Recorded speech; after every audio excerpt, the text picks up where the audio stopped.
Hi guys, it's me Alexis here. Welcome back to my channel.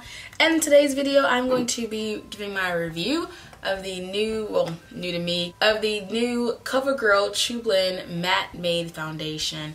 I am in the shade D15 and I got this from Walmart for about $9. And it is 1 full fluid ounce. And I'm going to read some of the claims that this foundation has on its website. It says on the Walmart website where I purchased it, it says transfer proof wear that blurs pores and minimizes imperfections all day. Comfortable matte finish. That's all it claims to be. And that is it. Comfortable foundation matte transfer resistant. So that's the only 3 claims that they have on here.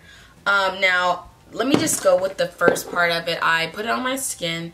And I thought it was a beautiful shade match. I thought it was awesome. It looked good on me. Like, it was perfect. Like, it matched my face and my neck were just awesome. One thing I can say is that it does not claim to be full coverage or anything like that. And it's not. It's like medium, high medium. If you want to build it to like 3 layers. The day I wore, I think I put on about 3 to 4 layers. And I had to stop because if I did, it would get too cakey. But I put a lot of layers to try to cover things. My mole here, I have a mole right here, that was still peeking through. I had a mole on my forehead that was peeking through as well. I'm wearing the ColourPop foundation today, and as you can see, that's full coverage because whenever this mole is covered, that means I'm working with something full coverage. And this foundation did not do that. It was very like, it was just shining through. So I didn't understand the purpose of having it. Like, I was like, it's not covering anything. So I wore it that day. I went to work. I think I wore it at 6 a.m. Thought I put it on. And I came back from work at about 3. I'll have the real times playing over me so you actually know what time I wore it. So I'm going to just say maybe 8 hours I wore it, maybe longer. But let's just say 8 hours because that's normally my day. So I had it on for about 8 hours. And I can say by the end of the day that day, it was still on my face, but it was hard. I don't know how to explain that, but it was hard to where I could feel myself wearing foundation. Weird, but like my cheeks area, like my cheeks, they were tight. So when I would smile, it felt like it was like tight. My skin that day was so dry. I am able to wear matte foundation with dry skin. Like, it normally doesn't do like any harm to me. Like during the winter time, it gets dry. Matte foundations in the winter time are awful because my skin is really dry in the winter time for some reason. But normally I've been doing good. I can wear the Maybelline matte, Fenty matte, and I'm fine during the summer. But this time it just was too dry. My skin looked terrible. My under eyes looked so bad and so dry. It built up around my nose area, which I hate when foundation does that. It starts caking up here.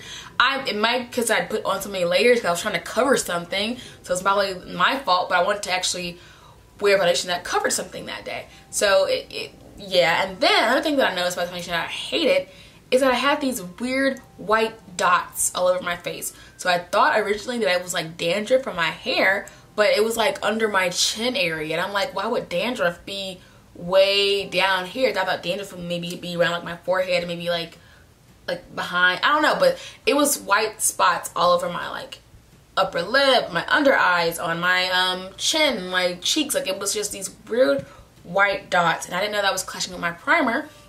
So then the next day I wore that day I wore the baby skin primer, and then another day I wore the Makeup Revolution primer. It did it both times. So I was like, okay, it's the foundation because 2 primers from 2 different companies is still causing these white dots. So yeah, that was my experience with the foundation. It was not the best one. It just dries hard like rocks. Like my skin was so dry. So it was not a dry skin type of foundation for people with dry skin. It's just not.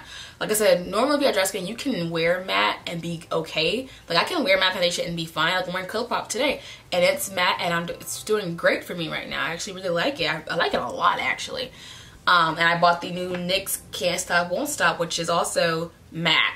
So I can do matte foundation, it's not a problem, but this one just didn't work for me. I think the praise that it got was because it has so many shades. It's 40 shades, which is awesome, but it just does not work for me, which is fine.